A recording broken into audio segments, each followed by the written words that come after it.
Our guests on this segment are Meggie Froman-Knight and Ben Lepak. Both are members of the Claremore Collective. Welcome to both you guys. Thank you for having us. First of all, before we get into this, what is the Claremore Collective? Claremore Collective is a young professionals group here in Claremore that was started last year in January of 2016. It's basically a group of diverse individuals who are interested in keeping Claremore the great place it is to live and work, but also growing it in the future and making it even better. You're the new incoming chairman, is that correct? That's correct. And you're the current CEO? I'm the executive director, correct. Executive director. So you're there all the time, and you come in and make personal appearances. I get in front of the parade and take credit for all the great things that Meggie is doing. How hard is it to gain the interest of young professionals for this? You know, we sensed when this group was started that there was a demand for a group like this, but we've been really surprised and impressed at the overwhelming response we've received. We've had great turnout at all of our events, whether it's we have a monthly mixer, which is sort of a social networking event, but also we have work crews, and Meggie can talk a little bit more about that, but that have regular meetings to work on particular topics. And it's been a really impressive turnout and just a lot of interest out there. So you're pleased with the ongoing development? Thrilled. It's been better than we would have expected.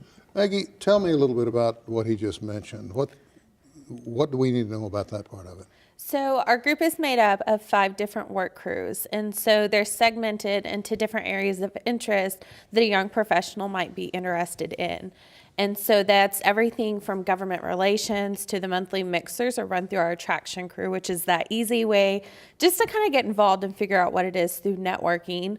We have arts and entertainment. We have development, which are the visionaries and people that are really looking for those innovative ideas and things of that sort. So a whole gamut of different areas to get plugged in. And then we also have Next Gen Leadership, which is more professional development and continue to grow those young professionals' leadership skills. Seems to me like this would be a networking endeavor on both sides. The young ones coming in and you guys as well.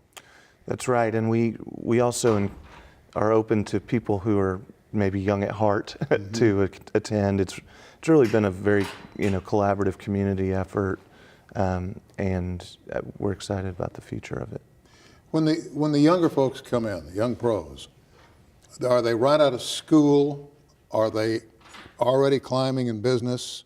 What do you see most of? So surprisingly, most of our audience when we kind of started is actually more mid-level, closer to that 30s age range. And so we've really focused this fall on connecting, especially with Rogers State University here in Claremore, to start working on those students so they know these opportunities are here and so that they can get connected. But we're actually seeing closer to that mid-level management and kind of a little bit older than you would think your traditional, straight out of college young professional.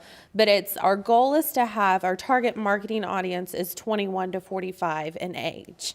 So really, you're looking at folks that could come in not only with a master's, but with a PhD and say, okay, where do I start? Absolutely. And so that's where we have the opportunity where they can plug into any of those crews. We also launched this last year. It's called your Make Your Mark campaign. It was a public survey and interest and focus groups to determine what young professionals in Claremore were looking for.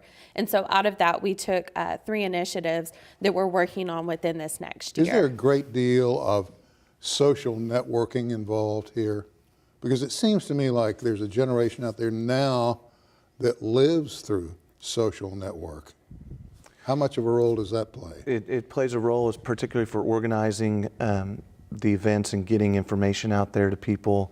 Ultimately, we like to have people interact face-to-face in sort of the old-fashioned way, but definitely Facebook and Instagram, and then we function a lot through email and getting those just different event announcements and things out as well. But the end goal is creating that larger community so people have that network to engage, and you never know who you're going to meet there and how those interactions may play out. I'd be curious to know this year and say last year and the year before, are they coming to you with a positive attitude, a positive outlook, or are they discouraged by what some folks are calling the downturn of the economy in Oklahoma? We've seen a lot of excitement about the future, particularly in Claremore. I think most people, particularly young professionals that are here, have chosen to live in Claremore because of the type of town it is, and as opposed to, say, living in a bigger city. But there's definitely opportunities to improve what the way of life is here is like here. So we've seen a lot of energy and great ideas. Meggie mentioned we have 3 initiatives that we're going to be looking at next year. One is the downtown development, further development of downtown, some development that's taken place at the lake with some mountain bike trails that they've made a lot of progress on. And then in its infant stages, development at what they're calling the West Bend Green, which is not too far from the college here by the Expo Center. So those 3 initiatives came out of the work we did last year, meeting with folks in the community and sort of opening it up and saying, what would you like to see happen in Claremore? We identified those 3, and that's kind of what we're going to be working on next year in 2017. I live in Tulsa, and I found Claremore very attractive on several levels. One of the things that really appeals to me is the attitude of business owners here and the people who work in those businesses. And you've got just about everything. You got Google, you got mom and pop antique stores, and everything in between. Right. So there's really a lot for these folks coming your way to get involved in, or to say, offer up ideas. And one of the things I'd like to see them do is come up with an idea where we could get the railroad to build tracks over the road so we don't have those awful delays. That's my hobby horse. So Really? I have some ideas for it, but getting it done is certainly been a priority of the city for a long time. I spent a week at a train track one morning. I didn't think I was ever going to get here. But one of the things I always enjoy when I roll through town is I have to realize that we're talking Will Rogers, we're talking Lynn Riggs, we're talking any number of folk, J.M. Davis. There are automatic attractions, but there are others, not quite so well known, who are quietly living here or who have lived here and have passed on. And there's a lot of history associated with this part of the state. And I know we talked with a lady who was a grandniece of Will Rogers during Will Rogers days, and she was talking about family here and family there, and all of a sudden I'm thinking, nobody knows about that. That's all very quiet. Yes. Are you running into that too? I mean, you guys have got to have a thorough working knowledge of the city and the county. I grew up here and then went away to school and lived in various parts of the United States, and then chose to come back looking for the hometown that I grew up in, and it's a lot of great history here, and it was a neat place to grow up, and we're excited that the future can be even better. I got to tell you one quick thing, and then I got a final question for you. Every time I come to campus, I pass by the Claremore Progress, and I know people think I'm nuts, but I always wave to Will. Hey, Will, and he's there looking at the paper, and I'm thinking, did he just nod?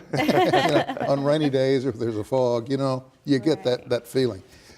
Young folks out there, or middle-aged folk who might be interested, what do they do? So if someone's interested in getting involved, they can go to ClaremoreCollective.com or find us on Facebook and Instagram. And or they can just show up at one of our events every month, the first Thursday of each month starting. So it'll be February 2nd of 2017. We're going to take the month off in January, and we'll do a large launch January 26th. If they show up, where do they go? So to show up, most of our events are at North Block Common downtown. So our launch in January, which is January 26th, is at the Roy Rogers Memorial Museum Auditorium. And so that's a great way to get plugged in. And that's just to say, this is who we are, and this is what 2017 Sure. looks like for us. Thank you both for taking time. I know you're busy, and with the holidays and the rush and folks from out of state going through yelling, why are they moving so slow? It's really a joy to have you both here. Thank you for having us. I'd like to drop in on one of those meetings sometime and just watch the youngsters. We'd love to have you. Then I'll be there. Excellent. Thank you again. Thank you. We're going to take a break, but I got to tell you, coming up, she's good. And I mean, really good. In fact, they call her 3-gun. You'll meet her when we come back.